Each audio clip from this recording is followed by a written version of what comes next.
बिल्कुल। जैसे अगर अगर बच्चों के केस लेते हैं ना, कोई चीज़ें ऐसी हैं तो उसमें उनको एक्सेप्ट करना है कि उनको पता पहले कदम पे देखिए, अगर बच्चों के अंदर भी कोई ऐसा नेगेटिव पैटर्न आया, इस बात में कोई कन्फ्यूजन नहीं। एक्सेप्टेंस और गाइडेंस में बहुत संतुलन है।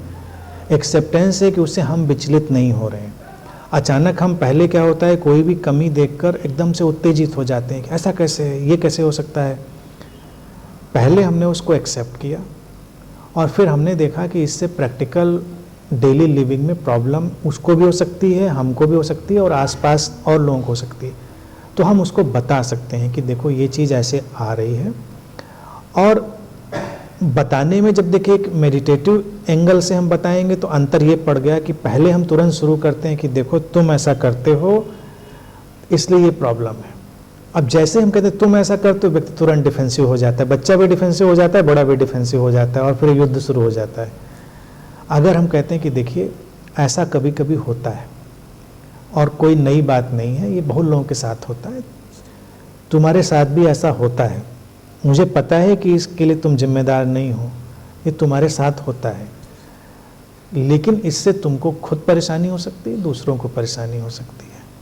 तो इसके बारे में फिर जो भी हमारे पास विजडम है अवेलेबल, हम उससे शेयर करें। और अगर उसको भी उस चीज़ रियलाइज हो गई कि हाँ ये बात तो सही है, इससे तो परेशानी हो सकती है, तो वो उसको उसकी समझ ही उसको रिफॉर्म कर देगी।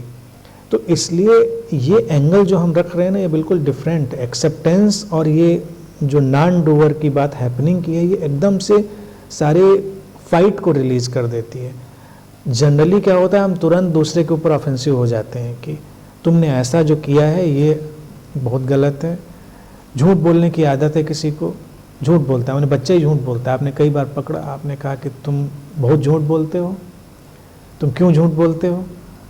बच्चा तो फिर उधर अपने को डिफेंस करेगा, डिफेंड करेगा कि नहीं नहीं मैं झूठ नहीं बोलता। तो पहले जब हमने ऑब्जर्व करके ये इस्टेब्लिश कर लिया पूरी तरह कि ये है पैटर्न, इसके अंदर ये पैटर्न है, तो ये उसके मनोशारीरिक ढांचा जो है, यानी कि उसकी साइक का एक पैटर्न हो गया। तो कुछ गड़बड़ी होगी उसके अंदर कोई प्रोग्रामिंग में, फिर उसको हैंडल कर सकते हैं कि बता सकते हैं कि ये तुम्हारे साथ ऐसा हो रहा है और इसके नुकसान हो सकते हैं, और इस चीज़ को काफ़ी हद तक टोन डाउन किया जा सकता है, सुधारा जा सकता है।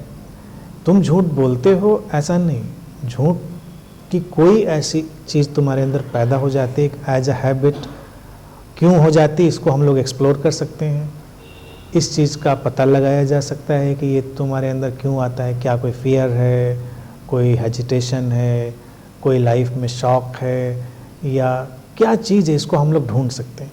ये बहुत ही ब्रॉडर सेंस में बातचीत होगी और उसमें बच्चा बड़ा कोऑपरेट करके उसको सेटल डाउन कर सकता है। तो बात करनी चाहिए, लेकिन बात के पहले इस्टेब्लिश कर लेना चाहिए कि ये पैटर्न है कुछ दिन, और उसके बाद उसको पर्सनल ना बनाकर घटना को इम्पर्सनल देखते हुए और उस बॉडी माइंड का एक मानना चाहिए कि इस समय इसमें कुछ ऐसा हो रहा है जिसकी चर्चा हम कर सकते हैं। तो मुझे पूरी उम्मीद होती है कि बहुत लोग बहुत सारी चीज़ें ठीक कर लेते हैं, बहुत सारी चीज़ें ठीक हो जाती हैं।